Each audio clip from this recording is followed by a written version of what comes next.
पड़ती थी और जो हम रसायन का प्रयोग करते थे वो सीधे जब बरसात होती थी तो बरसात के पानी के माध्यम से गंगा जी में मैया में पूरा पूरा जो जहर था वो चला जाता था। तो आज हम उसका प्रयोग नहीं कर रहे हैं, जिससे कि जो जहर है वो हमारी गंगा मैया में नहीं जा रहा है और हमारी गंगा मैया का जो स्वास्थ्य है वो सही चल रहा है। Sir Arvind ji sir. मुझे खुशी हुई कि आप पढ़ाई करने के बाद जी नौकरी की तलाश करने के बजाय जी सीमित जमीन होने के बावजूद भी जी ये नए तौर तरीकों से आपने इतनी बड़ा हौसला बुलंद किया, इतनी व्यवस्था खड़ी कर दी। और इतना ही नहीं, सबसे बड़ी बात यह है कि आप अकेले नहीं, आप सबको ये चीज में जोड़ रहे हैं, जी जी सबको सिखा रहे हैं। ये जी। मैं सचमुच में आपकी बातें, आपका अनुभव सभी किसानों को प्रेरित करे ऐसी ताकत रखता है।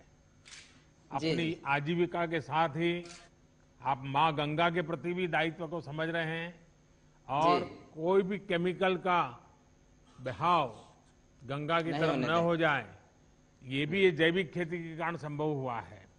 तो जी मैं आपको बहुत साधुवाद देता हूं।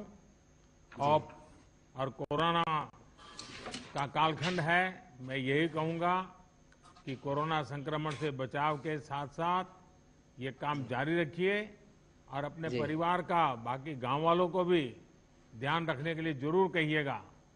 जी धन्यवाद अरविंद जी, नमस्कार। जी जी नमस्कार। अब मैं आंध्र प्रदेश के अनंतपुरम जिले की श्रीमती एम वेणुअप्पा को आमंत्रित करूंगा, जो प्राकृतिक खेती के प्रसार की योजना की लाभार्थी हैं। इस योजना के अंतर्गत 4 लाख हेक्टेयर क्षेत्र प्राकृतिक जैविक रूप में विकसित किया जा चुका है। श्रीमती एन वेणुरमा जी। वेणुरम्मा जी नमस्ते।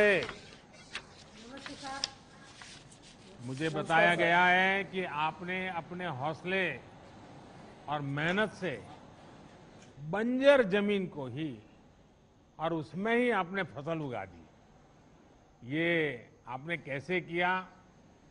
मैं समझता हूं कि देश भर के किसानों को ये आपका अनुभव बहुत काम आएगा और वे भी जरूर आपकी बातें सुनना चाहेंगे। तो बताइए वेणुरम्मा जी। నమస్తే సార్, నా పేరు అన్నరమ్మ.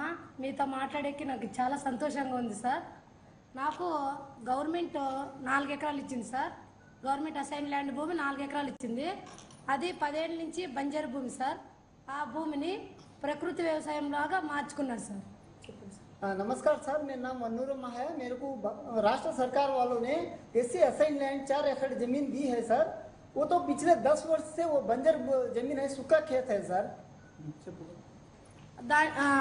దాంట్లో 2 ఎకరాలు ప్రకృతి వ్యవసాయం చేశాను సార్. ప్రకృతి వ్యవసాయం చేసి నేను 1 ఎకరాకి మూడు పంటలు పండించాను సార్.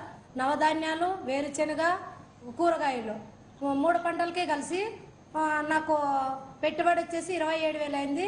1 ఎకరాకి వచ్చి 1,07,000 లాభం వచ్చింది సార్.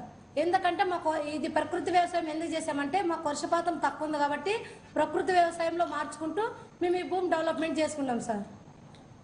सर मेरे को 4 एकड़ जमीन है, सूखा जमीन है सर, पानी बहुत कम गिरता है। उसमें मैं वो बंजर जमीन को मैं ठीक करके पिछले 2-3 वर्ष से मैं 2 एकड़ जमीन में मैं प्राकृतिक व्यवसाय करती हूँ। तो प्राकृतिक व्यवसाय में मैं 3 फसल निकाल लेती हूँ सर। उसी प्रकार से मैं प्रकृति व्यवसाय में आगे बढ़ाती जाती हूँ सर। आपके वाणी में अनुभव दिखता है, क्योंकि आप बिल्कुल रुके बिना सुपर फास्ट की तरह अपना रूह बराबर बता रही हो। उसका લાભાર્થી ખેડૂતો સાથે વડાપ્રધાન અત્યારે વાતચીત કરી રહ્યા હતા. બુલેટિનને સમાપ્ત કરી વધુ સમાચાર માટે આપ જોતા રહો TV9. નમસ્કાર.